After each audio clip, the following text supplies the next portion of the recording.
I'd like to tell you when you get confused and wonder why there's so many very strange behaving people that get wealthy. They get wealthy and they just show up out of nowhere, literally nowhere. And yes, this is another Tales from the Dark, another David Harmon's originals, Tales from the Dark. And I might actually make an intro to this someday. Might actually put effort towards it. That could happen. I haven't been serious about any of this so far, but we're going to continue on to this. If you've ever noticed it, the weirdest, most awkward people just show up, get wealthy, express their degenerate desires, and become super famous. It's always to push an agenda. Always to push an agenda. And you have to understand the people that they get that money from are seeking favors of natures that are usually of a sexual way, because broke people don't have anything to offer a homosexual millionaire or a homosexual billionaire. And since broke people don't have anything to offer a homosexual billionaire or a homosexual millionaire, they end up having to do sexual favors for them in order to make millions and millions. It's like a good old boys club, if you were.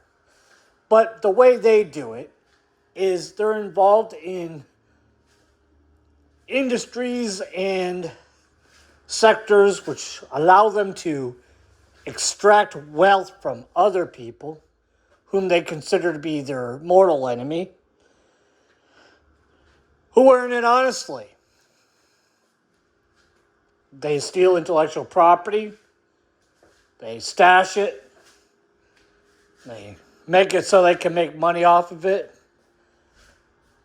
They steal money straightforward through scams, through fraud. They run an entire fraud industry.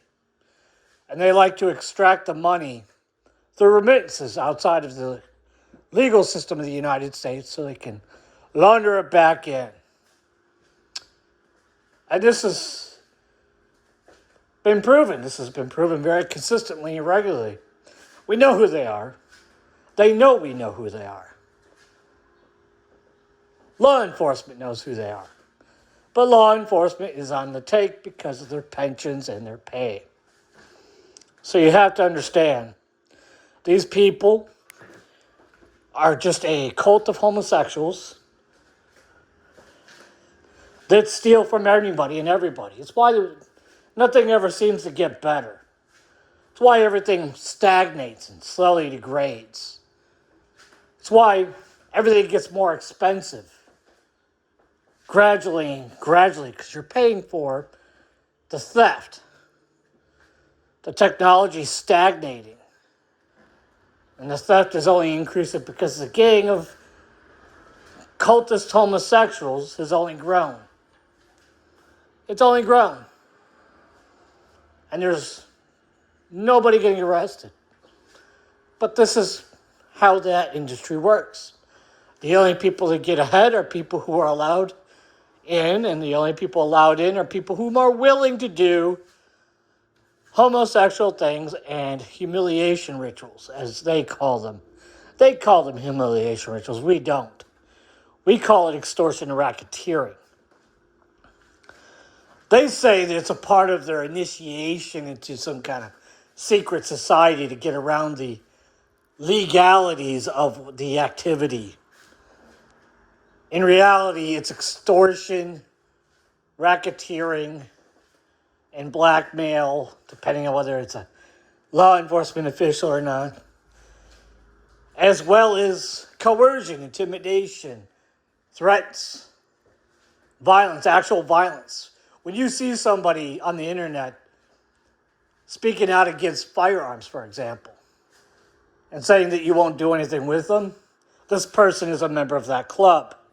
This person is involved with it directly, especially if you don't see that person getting arrested for doing threats and intimidation on the internet. Because as far as I'm aware, Everybody I have ever known about that's ever made threats over the internet has been approached by the FBI. At least. Some of them are still in prison. And the internet's only been around for like 20 something years. 30 years? 30 years now. Not very long. But there's just another Tales from the Dark because you can see dawn is coming.